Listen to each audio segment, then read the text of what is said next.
जय हिंद। आज है 14 मार्च 2024 और 14 मार्च 2024 से बनने वाले सभी महत्वपूर्ण करंट अफेयर्स के क्वेश्चन के बारे में जानेंगे और उससे जुड़ी जो भी अन्य जानकारी है उसको भी जानेंगे। आज के वीडियो का पीडीएफ हम अपने टेलीग्राम चैनल पर अपलोड कर देंगे, वहाँ से जाके पीडीएफ डाउनलोड कर लीजिएगा। तो पहला क्वेश्चन है कि मिस वर्ल्ड 2024 का खिताब किसने जीता है? तो ऑप्शन बी है क्रिस्टलिना पिस्कोवा ने जीता है। किसने जीता है? क्रिस्टलिना पिस्कोवा ने जीता है। और ये मिस वर्ल्ड का ये कहाँ पर आयोजन हुआ था? तो ये मुंबई में आयोजित हुआ था, अपने देश के मुंबई में आयोजित हुआ था। और ये मिस वर्ल्ड का कौन सा संस्करण था ये? तो ये 71वां संस्करण था। अगला प्रश्न, धूम्रपान निषेध दिवस कब मनाया जाता है? तो धूम्रपान निषेध दिवस मनाया जाता है 13 मार्च को। ऑप्शन सी है 13 मार्च को। प्रत्येक वर्ष धूम्रपान निषेध दिवस 13 मार्च को मनाया जाता है। गृह मंत्रालय ने हैदराबाद स्वाधीनता दिवस कब मनाने की अधिसूचना जारी की है? तो ऑप्शन डी है 17 सितंबर। 17 सितंबर 1948 को ही हैदराबाद के निजाम ने हैदराबाद को मुक्त किया था। तो उसी के उपलक्ष्य में अब ये 17 सितंबर को हैदराबाद स्वाधीनता दिवस मनाया जाएगा। अगला प्रश्न, नागालैंड में चिकित्सा के किस प्रयोगशाला की पहली इकाई लगाई गई है? तो ऑप्शन बी है हिस्टोपैथोलॉजी। नागालैंड में, पूरे राज्य में, नागालैंड के कोहिमा में, उसकी तो राजधानी कोहिमा है नागालैंड की, वहाँ पे हिस्टोपैथोलॉजी की पहली इकाई लगाई गई है। इससे कैंसर का उपचार होता है। अब बात ये नागालैंड की है, तो नागालैंड के सीएम कौन है? नेफ्यू रियो। और नागालैंड के राज्यपाल कौन है? ला गणेशन। अगला प्रश्न, मध्य प्रदेश के किस जिले में वायुमंडलीय अनुसंधान प्रशिक्षण की शुरुआत की गई है? तो ऑप्शन डी है सीहोर। सीहोर में वायुमंडलीय अनुसंधान प्रशिक्षण की शुरुआत की गई है। अगला प्रश्न, किस देश के प्रधानमंत्री 5 महीने के अंदर ही तीसरी बार विश्वास मत हासिल करेंगे? तो ऑप्शन बी है नेपाल। नेपाल के प्रधानमंत्री पुष्पकमल दहल प्रचंड तीसरी बार, 2 बार तो हासिल कर चुके हैं, तीसरी बार फिर से ऐसा हुआ है कि ये कोशिश करेंगे कि तीसरी बार भी विश्वास मत हासिल हो जाए। ऐसा होता है जैसे मान लीजिए कोई 100 सीट का है, 100 सीट की ज़रूरत, 100 सीटों पे वोट होता है, तो उसमें से आपको प्रधानमंत्री के पद के लिए कम से कम आधे से एक अधिक चाहिए वोट। आधे से एक वोट का मतलब आधे से एक अधिक संसद हो, यानी 50 एक 51 होना चाहिए संसद। तो अगर उसमें से आपने 51 संसद का 51 वोट पाकर आप प्रधानमंत्री बन गए, लेकिन पता चला कि बाद में 2 सांसद निकल गए तो आप 49 पे आ गए, आधे से कम हो गए, तो फिर आपको विश्वास मत हासिल करना होगा कि आप 51 पहुँच जाए, आधे से एक अधिक पहुँच जाए, फिर तभी दोबारा प्रधानमंत्री बन पाएंगे। इनके साथ भी यही हुआ है। अगला प्रश्न, किस देश के प्रधानमंत्री भारत में 5 दिन के आधिकारिक यात्रा पर आए हुए हैं? ऑप्शन सी है भूटान। भूटान के प्रधानमंत्री दाशो शेरिंग टोबगे भारत के आधिकारिक यात्रा पर आए हुए हैं 5 दिनों के लिए। और भूटान के प्रधानमंत्री आए हुए हैं, तो भूटान की राजधानी कहाँ पे है? थिम्पू। और भूटान की मुद्रा क्या है? गुल्ट्रम। अगला प्रश्न, बढ़ते जटिल मीडिया परिदृश्य में निर्णायक नेतृत्व शीर्षक से श्वेत पत्र किस देश ने जारी किया है?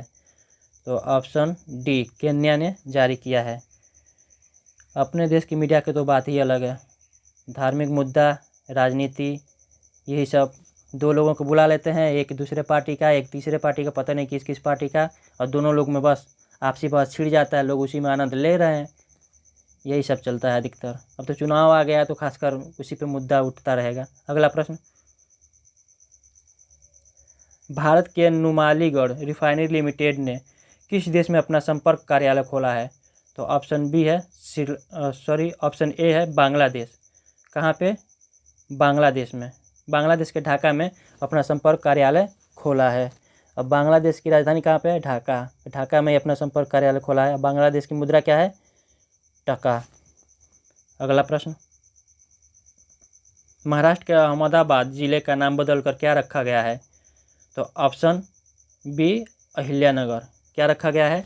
अहिल्यानगर। महाराष्ट्र के बहुत सारे जगहों का नाम बदला जाएगा, जैसे सैंडहर्स्ट है उसका नाम डोगरी रखा जाएगा, मरीन लाइन का नाम मुंबा देवी रखा जाएगा, डॉकयार्ड का नाम मझगांव रखा जाएगा, किंग्स सर्कल का नाम तीर्थकर पार्श्वनाथ रखा जाएगा, मुंबई सेंट्रल का नाम नाना जगन्नाथ शंकर सेठ रखा जाएगा। अभी तक तो यूपी में ही चलता था, योगी जी ये करते थे ऐसा नाम बदलने का काम, अब महाराष्ट्र में भी हो गया है।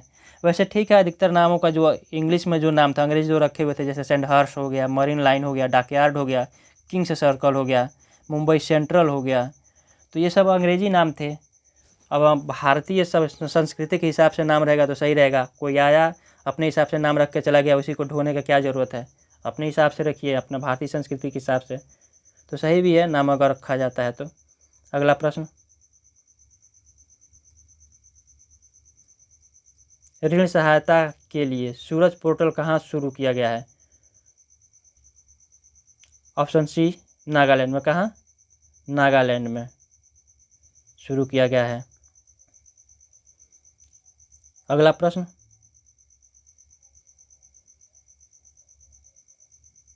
रक्षा मंत्रालय 34 उन्नत हेलीकॉप्टर, हल्के हेलीकॉप्टर किससे खरीदेगा?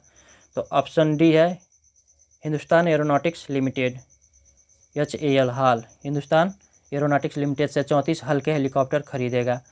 अब भारत, ये भी सही बात है, स्वदेशी तकनीकी को विकास अगर बढ़ावा दिया जाए तो अच्छा होता है कि अपने देश के जो भी होते हैं इंजीनियर्स होते हैं या फिर साइंटिस्ट होते हैं उस क्षेत्र में, तो उनको बढ़ावा मिलता है, उनका मनोबल बढ़ता है कि और ज़्यादा सामान को बनाया जाए। कुछ कुछ लोग होते हैं पैसों के लालच में विदेश चले जाते हैं, जिनको अपने देश से प्रेम नहीं होता है। चलिए अगला क्वेश्चन देख लेते हैं। विशाल पांडे की किस पुस्तक का विमोचन नई दिल्ली में किया गया है? तो ऑप्शन ए है इजराइल वार डायरी। विशाल पांडे जी ने लिखा है, क्या नाम है पुस्तक का? इजराइल वार डायरी। इस पुस्तक का विमोचन किसने किया है?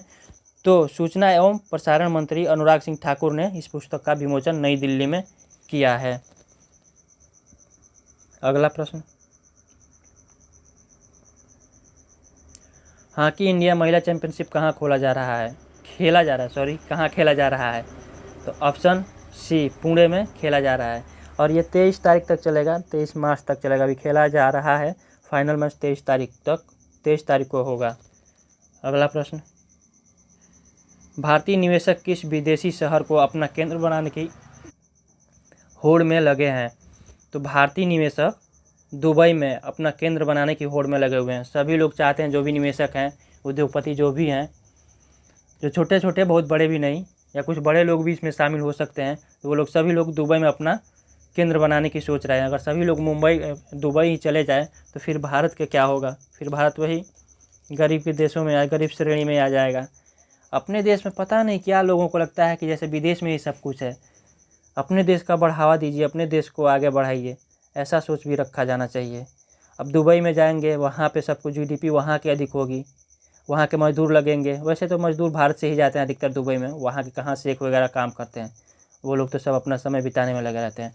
तो ये होड़ लगी हुई है दुबई में केंद्र बनाने की। तो इसको याद रखिएगा। आज के करंट अफेयर्स से कुछ क्वेश्चन थे जिसको याद रखिएगा। जय हिंद।